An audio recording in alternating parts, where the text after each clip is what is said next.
Hello दोस्तों, आपका मनासन बीस यूट्यूब चैनल में स्वागत है। मैं हूं हार्दिक भट्ट।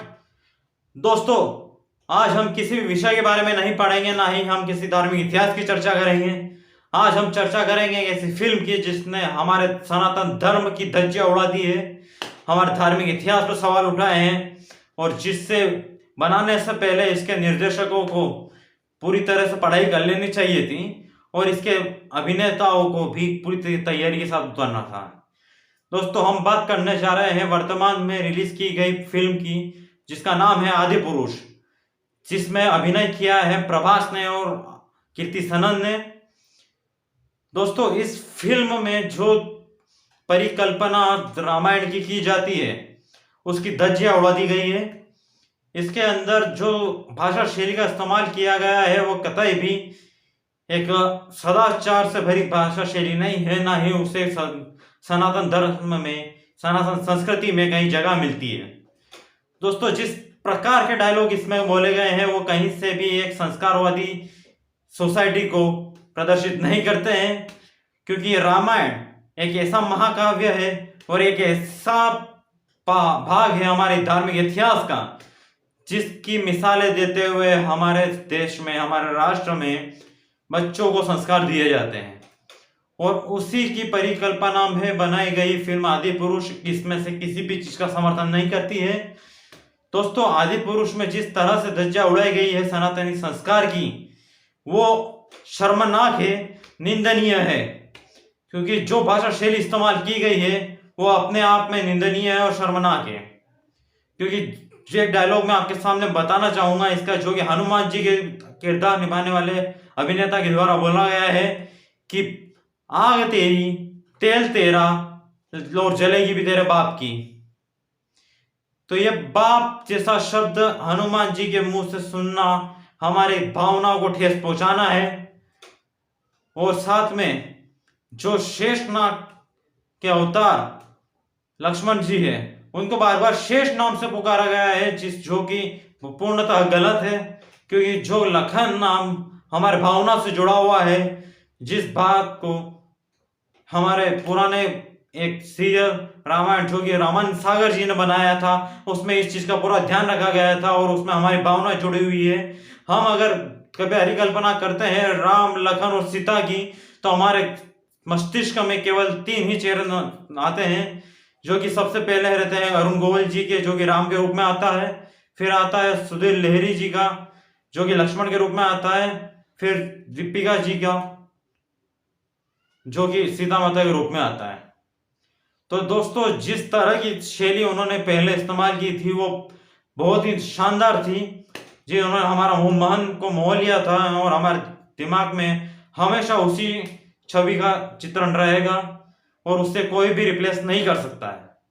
और आदि पुरुष में जिस तरह से इसकी धज्जियां उड़ाई गई है, प्रभास का एक गेटअप बताया है जिसमें वह श्री राम बिल्कुल नहीं लग रहे हैं, वे कुल मिला के एक ईसा मसीह का रूप लग रहे हैं। और ईसा मसीह जैसा चित्रण एक रामायण जैसे महाकाव्य में कतई भी एक्सेप्ट नहीं किया जाएगा। और जो भी डायलॉग उसमें लिखे गए हैं वो कतई भी डाइजेस्ट करने लायक नहीं है। हम इस चीज से उसके निर्देशकों को बिल्कुल भी क्षमा नहीं करेंगे, क्योंकि उन्होंने हमारी भावनाओं को ठेस पहुंचाई है, हमारे धार्मिक सिद्धांतों को ठेस पहुंचाई है। तो हम इस चीज को कतई भी नहीं क्षमा करेंगे, क्योंकि हमारी धार्मिक भावनाओं को ठेस पहुंचाने का बॉलीवुड का ये बहुत ही पुराना तरीका रहा है।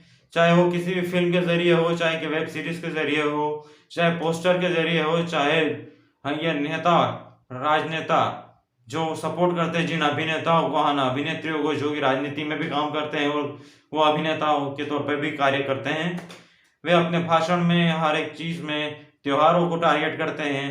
जहां वो होली पे कहते हैं कि हमें पानी सेव करना चाहिए, हर एक चीज को सेव करना चाहिए, और वही शूटिंग्स के दौरान ढेरों लीटर पानी को बहा देते हैं। वहां उन्हें पानी को बचाने की थोड़ी भी भावना मन में नहीं आती। और जैसे ही हमारे सनातनी त्योहार आते हैं, ये पानी बचाने की बात को लेकर हमेशा बात करते हैं। और साथ ही इनके मेगा इवेंट्स में, अवार्ड फंक्शंस में आतिशबाजियों का भंडार लगा दिया जाता है। करोड़ों रुपए इन आतिशबाजियों में खर्च कर दिए जाते हैं। और जैसे ही बात आती है हमारे दिवाली की, तब इनके दिमाग में वो कीड़े काटते हैं जो हमें त्योहारों को मनाने से रोकते हैं, और ये किसी भी त्योहार के पे आते हैं। तो आदि पुरुष में जो चित्रण किए गए हैं वो पूरी तरह से निंदनीय है, जिसे कभी भी स्वीकार नहीं किया जाएगा। हमारी धार्मिक भावनाओं को ठेस पहुंचाने के लिए हम इन्हें बिल्कुल भी क्षमा नहीं करेंगे। इसके निर्देशकों को, इसके लेखकों को पूरी तरह से चर्चा का विषय बनना चाहिए, निंदा का विषय बनना चाहिए। इन्हें पब्लिक में आके माफी मांगनी चाहिए, और इन्हें अगर जरूरत पड़े तो कोर्ट में भी घसीटना चाहिए, क्योंकि ये मानहानि के दावा लगाने के लायक है। और किसी भी प्रकार से इन्हें क्षमा याचना नहीं देनी चाहिए, क्योंकि जो वरदान हिरण्यकश्यप को मिलता है वे वरदान ये रावण को दिला देते हैं कि वो ना आकाश में मरेगा, ना पाताल में मरेगा, ना बाहर मरेगा, ना कहीं मरेगा। जो भी चीजें इन्होंने ब्रह्मा जी से कही है वो चीज किसी भी प्रकार से क्षमा योग्य नहीं है।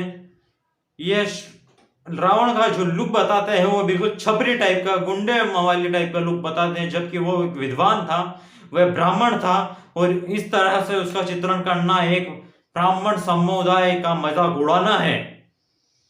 ब्राह्मण समाज का मजाक उड़ाने के लिए भी इन्हें बिल्कुल क्षमा याचना नहीं देनी चाहिए, क्योंकि ब्राह्मण समाज एक ऐसा समाज है जिसे हमेशा संस्कार देने के लिए चुना जाता है, शिक्षा के योग्य के लिए चुना जाता है, शिक्षण पद्धति में शिक्षण का प्रसार करने के लिए इन्हें चुना जाता है। और इन्होंने रावण का अपमान किया है और साथ ही ब्राह्मण समुदाय का मजाक उड़ाया है। और वहीं श्री राम और जानकी का इस प्रकार का चित्रण कर इन्होंने राजपूताना क्षत्रिय का मजाक उड़ाया है, क्षत्रिय समुदाय का मजाक उड़ाया है। और धार्मिक भावनाओं को ठेस पहुंचाने के लिए इन्हें दंड मिलना आवश्यक है, क्योंकि रामायण हमारे भाव से जुड़ा हुआ है, हमारे संस्कारों से जुड़ा हुआ है, हमारी भावना से जुड़ा हुआ है। और इस प्रकार इनका भावनाओं का मजाक उड़ाना हमें कतई भी शोभायमान नहीं करता है, हमारी कीर्ति को हमेशा धूमिल करता है, मिट्टी दोष करता है। इसे बिल्कुल भी क्षमा नहीं करना चाहिए और इन्हें दंड का भागीदार बनाना चाहिए। ऐसे लोगों के लिए ऊपर नर्क में भी जगह नहीं मिलती है। और जो धार्मिक संगठन बात बात पर मोर्चा खोल के बैठ जाते हैं, धरना प्रदर्शन करते हैं, उनकी नींद क्यों नहीं खुल रही है? अब उन्हें भी इसका सामना करना चाहिए, इनका विरोध करना चाहिए और इस फिल्म को बैन करना चाहिए, क्योंकि यह पूरी तरह से सनातन संस्कृति का अपमान है, यह ब्राह्मण समुदाय का अपमान है, यह क्षत्रिय समुदाय का अपमान है। और जहां राम मंदिर के लिए लड़ने वाले समुदायों को भी इसकी शोध लेनी पड़ेगी, इसकी सूद लेनी पड़ेगी। और साथ ही जो राम मंदिर के लिए लड़े थे उन्हें भी लड़ना पड़ेगा, चाहे वो आरएसएस हो, बीजेपी हो, चाहे बजरंग दल हो, उन्हें इसके लिए सामने आना पड़ेगा। और जिस प्रकार के चित्रण इन्होंने किए हैं उसका विरोध करना पड़ेगा। परशुराम सेना को उतरना पड़ेगा, कर्णी सेना को उतरना पड़ेगा और इसका विरोध करना होगा, वरना ये बॉलीवुड वाले आगे भी हमारी संस्कृति का मजाक उड़ाते रहेंगे, बार बार ये उस चीज को चुनौती देते रहेंगे और हम हाथ पे हाथ धर के अगर बैठे रहेंगे तो ये कतई भी इस चीज को शोभायमान नहीं बताएगा कि हम किसी प्रकार से किसी इनका विरोध करें, क्योंकि इनको हम रोल मॉडल कहते हैं और ये रोल मॉडल कहलाने के बिल्कुल भी लायक नहीं है। इसलिए मैं आपसे इस वीडियो के माध्यम से ये पूरी तरह से गुजारिश करना चाहूंगा कि हमें इस चीज का सपोर्ट बिल्कुल नहीं करना चाहिए, हमें बॉलीवुड का विरोध करना चाहिए, जिससे हम हमेशा से इनको हमारी संस्कृति पर आगे उंगली उठाने पर मजबूर ना कर सकें। इन्हें क्षमा मांगनी होगी। धन्यवाद। और अगर आप चाहते हैं कि ये चीज हो तो इस वीडियो को जितना वायरल कर सकते हैं उतना वायरल कर दीजिए। धन्यवाद।